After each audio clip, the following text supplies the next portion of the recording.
सत श्री अकाल बेटा जी। इस वीडियो में डिस्कस करते हैं मैग्नेटिक फ्लक्स। मैग्नेटिक फ्लक्स क्या होता है? हमने इलेक्ट्रिक फ्लक्स की पहले ही डिस्कशन कर चुकी है, बिल्कुल सिमिलर कॉन्सेप्ट है। बट यहाँ पे इलेक्ट्रिक फील्ड लाइंस नहीं होंगी, यहाँ पर होंगी मैग्नेटिक फील्ड लाइंस। तो डेफिनेशन किस तरह से हो जाती है?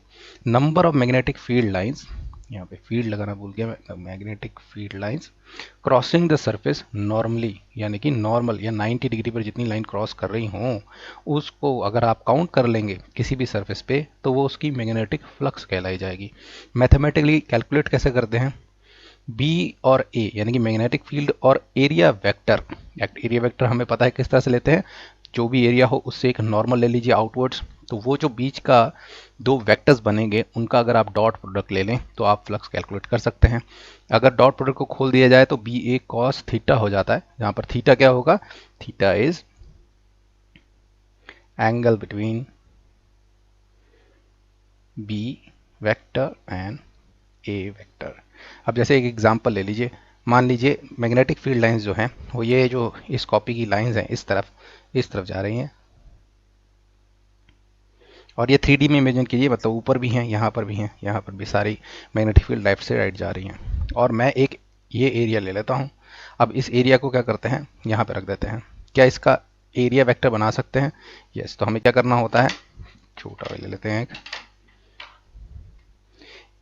इस एरिया से हमें परपेंडिकुलर लगाना पड़ेगा। अगर ऐसे रखा होगा, ये परपेंडिकुलर हो गया, तो जब इसको ऐसे रखेंगे तो ये वेक्टर जो है मान लीजिए इस तरह से, और ये टॉप वाला पोर्शन एरो होगा, यानी कि एरिया वेक्टर की डायरेक्शन होगी। अभी देखिए अगर ये कौन से डिग्री पर है, कितना एंगल है दोनों के बीच में? जीरो। मैग्नेटिक फील्ड भी इस तरफ है और एरिया वेक्टर भी इस तरफ है, तो इस साइड कॉस थीटा जो होगा वो क्या हो जाएगा? जीरो हो जाएगा, यानी कि कॉस जीरो क्या होता है? वन होता है। तो आपको मैक्सिमम फ्लक्स मिलेगी। What about this point? अगर इसको घुमा के इस सरफेस को इस तरह रख दें तो आप देखिए यहाँ पर नीचे की तरफ हो गया मेरा, ये देखिए ना, एरिया वेक्टर नीचे हो गया, और बीच में बी और ए वेक्टर के बीच में कितना एंगल हो गया? 90 डिग्री का आ गया। कॉस 90 कितना होता है? जीरो, यानी कि कोई भी लाइन क्रॉस नहीं कर रही होंगी, और इनके बीच में जो भी वैल्यूज होंगी वो जीरो और वन के बीच में हमें वैल्यू मिलती जाएंगी, 30 पे, 45 पे, 60 डिग्री पे। तो यहाँ पर हम समझने के लिए क्या कर रहे हैं, अगर हम ऐसे सीधा रख दें,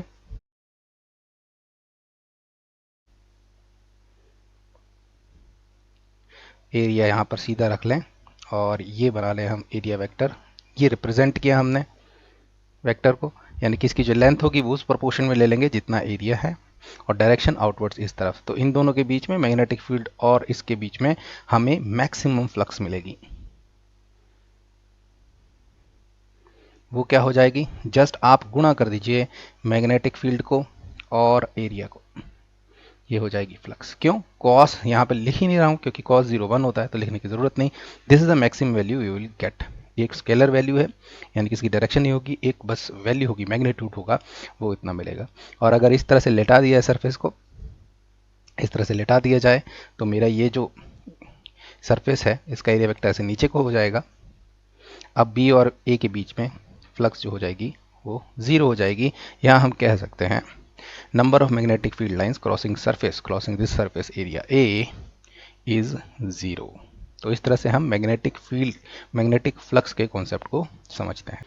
now what are the units? Units क्या हो सकते हैं? देखिए हमने फ्लक्स को डिफाइन कैसे किया है, बी और ए के डॉट प्रोडक्ट में कॉस थीटा खोल देते हैं, बी ए कॉस थीटा।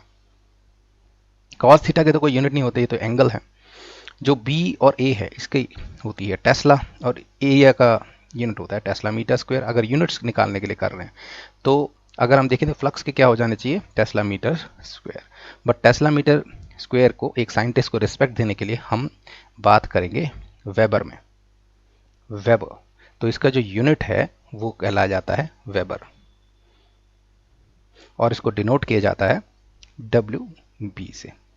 तो 1 वेबर, 2 वेबर, यानी कि हम जो फ्लक्स की स्ट्रेंथ है उस एरिया के थ्रू उसको माप रहे हैं किस यूनिट में? वेबर यूनिट में। वो है किसका short form? Tesla metre square का। कहाँ से निकाले ये यूनिट हमने? जो इसका फॉर्मूला है वहीं से हम ड्राइव कर सकते हैं सिंपली। Thank you.